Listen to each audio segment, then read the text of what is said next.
안녕하세요. 오늘은 25년 1월 22일 아침정학원 205일차입니다. 네, 오늘은 통찰, 인사이트란 주제로 이야기를 나누고 아침정학원에 쳐볼까 합니다. 제가 미친듯이 갖고 싶었던 능력이 바로 통찰력이었는데요. 네이버 사전에 보니까 예리한 관찰력으로 사물을 꿰뚫어 봄이라고 나오더라고요. 결국 어떤 것을 꿰뚫어 볼 수 있는 아주 예리한 감각이라고 할 수 있겠습니다. 이 능력을 가지기 위해서는 관찰력이 정말 필요한 것 같은데요. 사전 단어에도 관찰력이 언급될 정도니까 말입니다. 방송을 보다 보면 성대모사를 잘하는 개그맨 정성호나 연기를 잘하는 개그맨 이수지, 기타 등등의 개그맨들은 방송에 나왔던 진행자조차 참 관찰력이 뛰어나시네요 라고 말하는 것을 자주 들을 수 있습니다.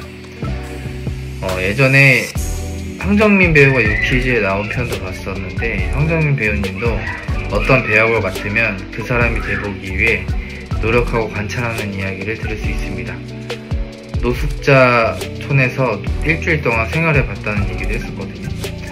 이렇듯 관찰력이 뛰어난 사람들은 공감력도 뛰어난과 동시에 무언가를 표현도 잘합니다.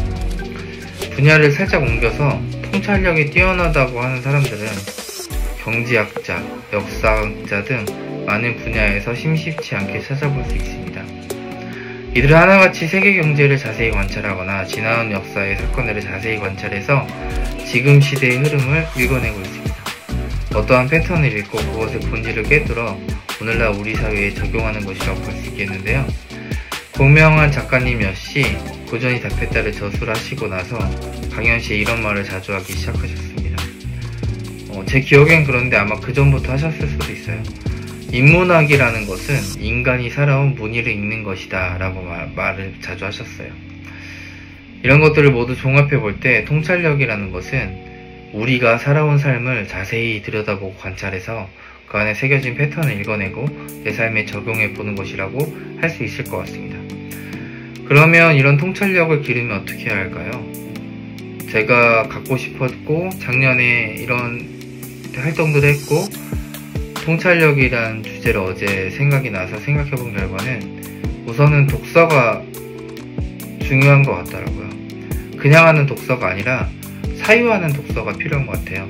책의 내용을 통해 다양한 삶의 이치를 파악하고 그 바탕으로 사유할 때, 깨닫는 어떤 깨달음을 발견할 때 세상을 바라보는 프레임이 생기고 그 나만의 프레임을 통해 통찰력을 길러지는 것이 아닐까 생각해보았습니다. 두 번째로는 경험하는 매 순간 깨어있는 것이에요.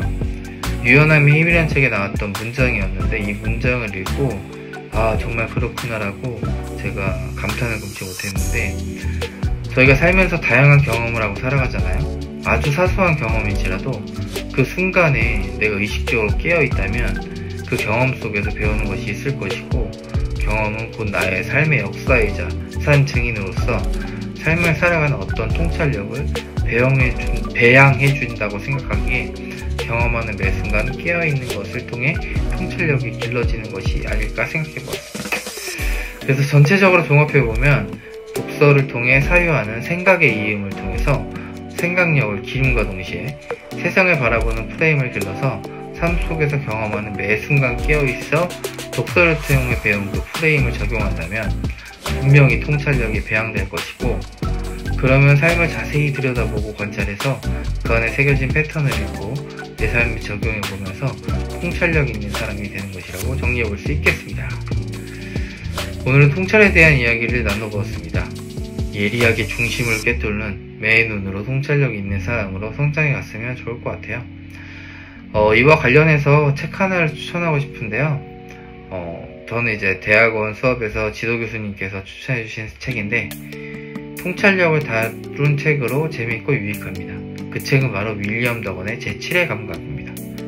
섬광 같은 통찰력이 무엇인지 책 전반에 걸쳐 나오고, 마지막에 이 섬광의 통찰력을 어떻게 삶에 적용하는지 좀 나오는 이런 책이에요. 한번 읽어보셨으면 좋겠습니다. 그래서 삶을 살아가면서 본질을 꿰뚫는 예리한 눈으로 나의 인생을 통찰하고 내 삶을 통찰해서 성공하고 아름다운 삶을 사는 저와 여러분이 되었으면 좋겠습니다. 그럼 아침 긍정학원 외쳐보겠습니다. 나는 나의 40을 진정 의미있고 가치있게 살자. 1. 나는 역량 있는 사람으로 성장한 사람이다. 2. 나는 긍정적이고 선한 영향을 끼치는 사람이다. 3. 듣는 마음을 가지고 헤아리고 분별할 줄 아는 사람이다. 4. 그러면 나에게 자연스럽게 사람과 돈이 따라왔다.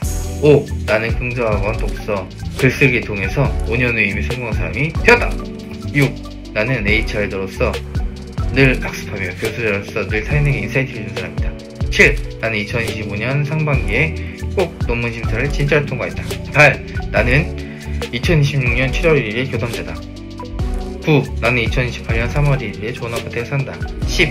나는 2034년 7월 24일 10년 후 내 통장에 30억 이상이 있다. 오늘도 감사한 하루가 되었습니다. 오늘도 아침에 내 목표와 꿈을 기록하면서 어제보다 1mm 성장한 사람이 되었습니다. 오늘 하루 어떤 일이 있어도 평화를 유지하고 감사했습니다. 나에게 모든 문제를 해결할 수 있는 지혜가 있었습니다. 나에게 행운이 끌어당겼습니다. 사람들이 끌어당겼습니다. 돈이 끌어당겼습니다.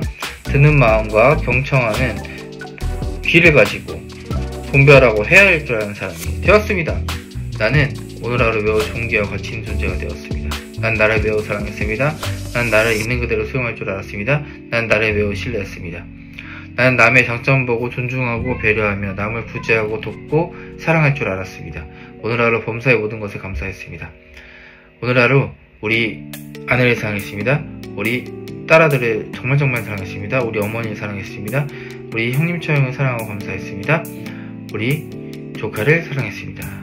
오늘도 이렇게 아침 긍정학원을 해보았습니다. 오늘은 통찰력이란 주제로 이야기를 나눠보았는데요. 통찰은 갖고 싶은 능력이지만 독서와 세상을 읽는 흐름에 눈이 없이는 통찰력을 가지기 어려운 것 같습니다. 꾸준한 독서와 세상을 읽는 흐름과 사람들을 대하는 긍정적이고 너그러운 마음 속에서 본질을 꿰뚫는 것과 통찰력이 배양되는 것이 아닐까 생각합니다. 그럼 오늘 하루 또 행복하고 감사한 하루 되시길 바라면서 내일 뵙겠습니다. 안녕.